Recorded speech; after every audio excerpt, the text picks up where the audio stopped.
খ্রিস্টান বাংলাদেশ সরকারকে বলবো অনতি বিলম্বে এদেরকে নিষিদ্ধ করে আইনের আওতায় আনতে হবে। বিশ্বের বহু দেশে এরা নিষিদ্ধ। আর যে কথা বলেছে ইমাম সাহেবকে যে পূর্ববঙ্গের কথা বলবি, বাংলাদেশের কথা বলবি না। আমরা পূর্ববঙ্গের কথা বলবো? আমি আদালতে জজ সাহেবকে বলছিলাম, জজ সাহেব 30 মিনিটের একটা বক্তৃতা করছিলাম আদালতে, সেটা আপনারা শুনেন না। আপনারা শুনেছেন যেটা আমি গ্রেপ্তারির রাত্রে দিয়েছি, কিন্তু আদালতেরটা শুনেন না।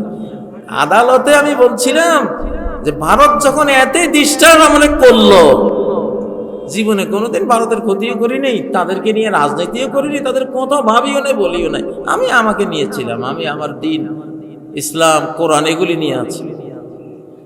তো ওরা যখন আমার দেশে এসে আমাকে আক্রমণ করলো, তো আমার একটা তো পরিকল্পনা হলো যে আমি ঢাকার দিল্লি একসাথে দখল করবো ইনশাআল্লাহ।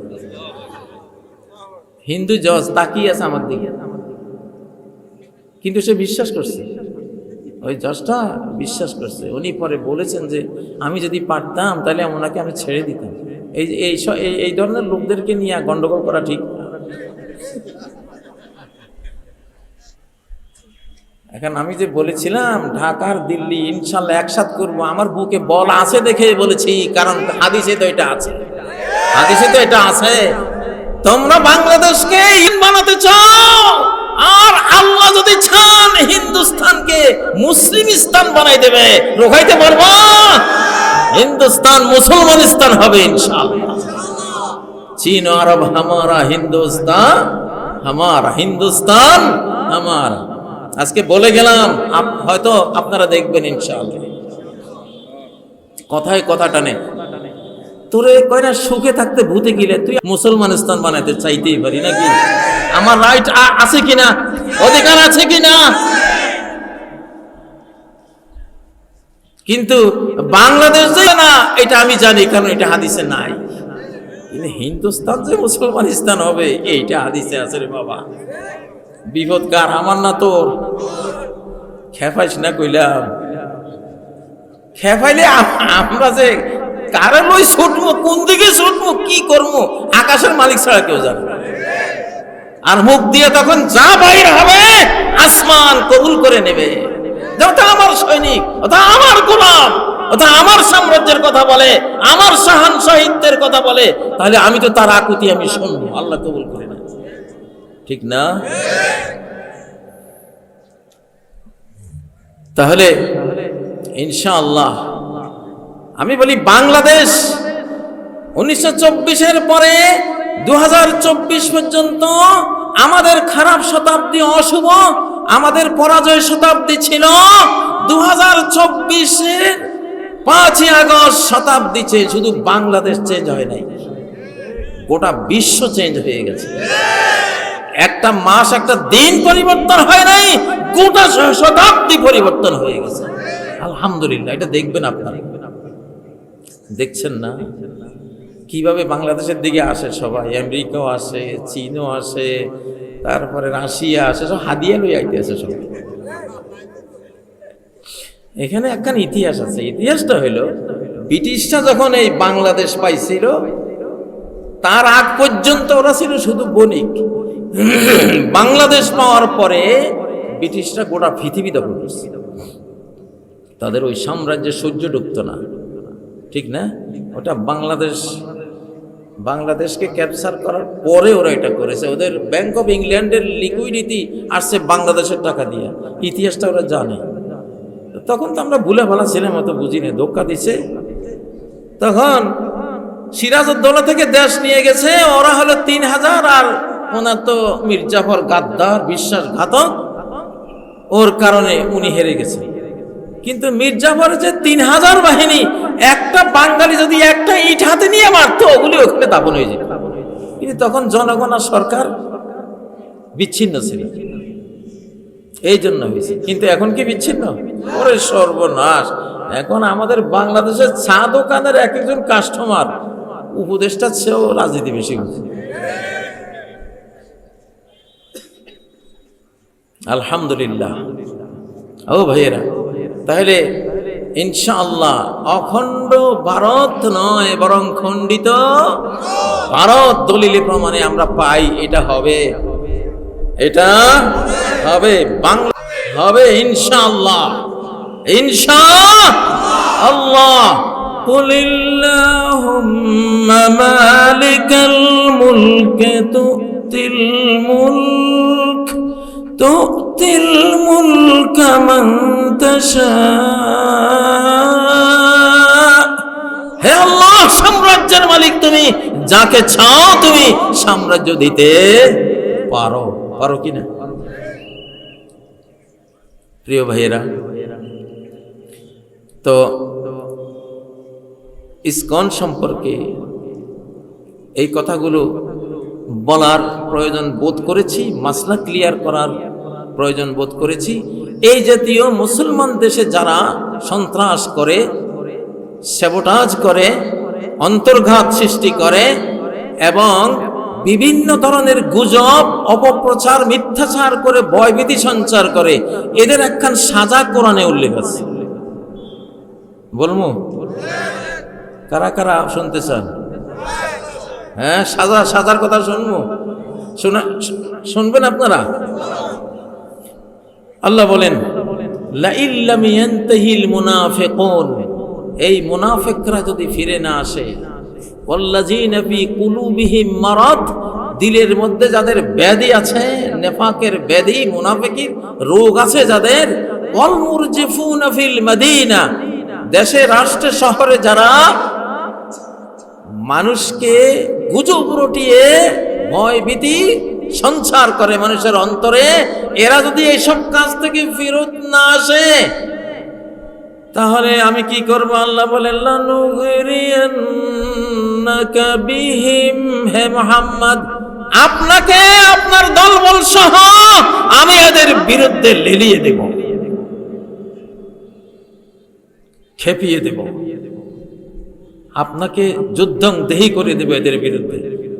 আপনি এমন শক্তি পাবেন আর এমন হামলা করবেন, সুম্মা লা ইউজাওিরুনাকা ফিহা ইল্লা কলিলা, সামান্য কয়দিন, মানে পালিয়ে যেতে যে সময় লাগে, এই সামান্য সময় ছাড়া তারা মদিনা রাষ্ট্রে থাকতেই পারবে না। মালুনিন, তার উপরে তাদের উপরে পড়বে অভিশাপ। আইনামা সুকিফু, পৃথিবীর যেখানে পাওয়া যাবে, উখিযু, পাকড়াও করা হবে, অকুতিলু তাকতিলা, বিচার করে মৃত্যুদণ্ড কার্যকর করা হবে ইনশাআল্লাহ। বাংলাদেশ নিয়ে চক্রান্তকারীদের এটা সাজা, এটা নবীজির মদিনা রাষ্ট্র নিয়ে যারা চক্রান্ত করেছিল তাদের প্রসঙ্গে নাজিল হওয়া আয়াত, সূরা আহজাবের 60-62 নম্বর আয়াত। কিন্তু 63 নম্বর আয়াত আল্লাহ বলে দিয়েছেন যে এই আইন কিয়ামত পর্যন্ত বলবৎ থাকবে। যত মুসলমান দেশ, বাংলাদেশ হোক আর অন্য কোনো দেশ হোক, যেই কোনো মুসলিম দেশে এইভাবে যদি সন্ত্রাসীরা গুজব রটায়, হুমকি ধামকি দেয় এবং মানুষের মান ইজ্জত হরণ করে, তারে অভিশপ্ত করে ধরে এদেরকে বিচারিক কার্যকর করা হবে। পরে আল্লাহ বলেন, ওয়ালান তাজিদ লিসুন্নাতিল্লাহি তাবদীলা, আল্লাহর এই ইউনিভার্সাল নিয়ম, আইন কানুনের কোনো ব্যত্যয়, কোনো পরিবর্তন তোমরা কোথাও পাবে না, এটা কার্যকর হবেই। প্রিয় ভাইয়েরা, এটা গেল ইসকনের কথা। এবার আপনাদের কাছে আসি, আমাদের কি করা উচিত? আমরা আর কতকাল ঘুমিয়ে থাকব? আমরা পৃথিবী থেকে কেন আসলাম? কার কাছ থেকে আসলাম? কার কাছে যাব? এই তিনটা প্রশ্ন সমগ্র মানব জাতির মস্তিষ্কের মৌলিক প্রশ্ন, তিনটা, যে কোত্থেকে আসলাম, কেন আসলাম, কোথায় যাব? কিন্তু আলহামদুলিল্লাহ আমরা মুসলিম উম্মাহ, আমাদের কাছে তিন প্রশ্নের জবাব আছে না নেই? প্রথম প্রশ্ন, কার কাছ থেকে আসলাম? আল্লাহর কাছ থেকে আসলাম। কেন আসলাম? আল্লাহর ইবাদত খেলাফত যা উনি হুকুম করেন সব পালন করে তাকে রাজি খুশি করিয়ে তারপরে তার কাছে চলে যাব, ঠিক না? ঠিক না? তাহলে আমরা তো মিশনারি, আমরা জন্মসূত্রেই কি আমাদের মিশন আছে। আমরা খেয়ে পরে মরে যাব, জীবনের কোনো লক্ষ্য নাই, উদ্দেশ্য নাই, এটা তো হতে পারে না। এটা হতে পারে? এজন্য এই পরিবর্তিত শতাব্দীতে এই যে এখন বাংলাদেশ আল্লাহ তাআলা কতটা রহমতের নজর দিয়েছেন, এবারের বর্ষা দিয়েই বুঝে নেন। এবারের বর্ষা 52 বছরের মধ্যে সেরা বর্ষা। আমার শিশুকালের পরে আমি আর এই বর্ষা দেখি নাই। আল্লাহর অসন্তুষ্টি ছিল, আল্লাহ বর্ষা তুলে নিয়েছিলেন, কিন্তু আল্লাহ পুরা বর্ষা ফেরত দিয়েছেন আমাদের। আর এই বৃষ্টির সাথে বৃষ্টি রিজিক, বৃষ্টি নাই রিজিক নাই, ঠিক না? চাঁদে কোনো রিজিক নাই কেন? বৃষ্টি নাই। মঙ্গল গ্রহে কোনো গাছ নাই, মাছ নাই, পাখালি নাই, প্রাণী নাই, কেন? বৃষ্টি নাই, পানি নাই। যেই গ্রহে বৃষ্টি হয় সেই গ্রহ জীবিত, যেই গ্রহে বৃষ্টি হয় না সেই গ্রহ মৃত। এজন্য আল কোরআনে বৃষ্টিকে রিজিক বলেছেন।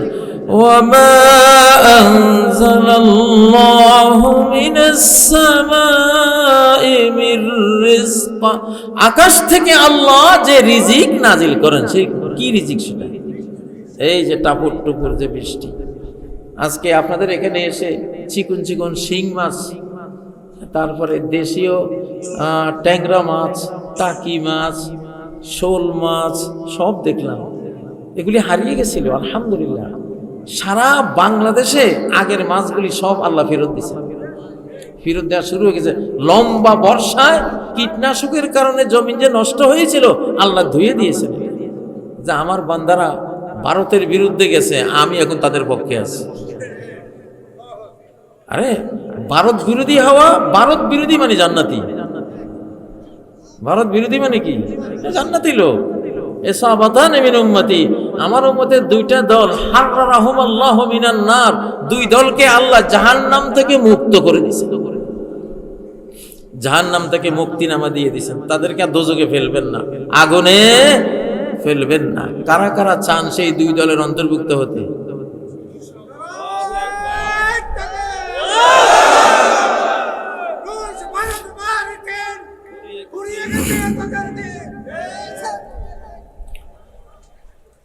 জালিমের দিন শেষ, আলিমের বাংলাদেশ। জালিমের দিন শেষ, আলিমের 7 মহাদেশ, ঠিক না? স্লোগান বানাইতে হবে। সৃষ্টি যার, আইন তার, তন্ত্র মন্ত্র ছাড় খার, নাকি? দেন না স্লোগান ভালো করে।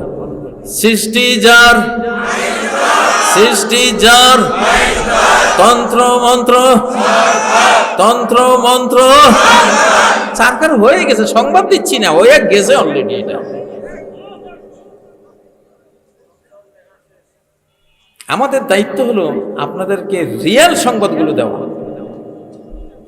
আমি বহু মাহফিলে জানিয়েছি যে এই পর্বে বাংলাদেশে রাজনীতিতে সফল হতে হলে 3টা পিলার লাগবে। কয়টা? এক, এটা আমি আল্লাহর কাছে দুবাই থাকতে আমি দোয়া করেছিলাম, যখন 5ই আগস্ট ঘটলো। অনেক কিচ্ছা আছে এখানে। আমি একদিন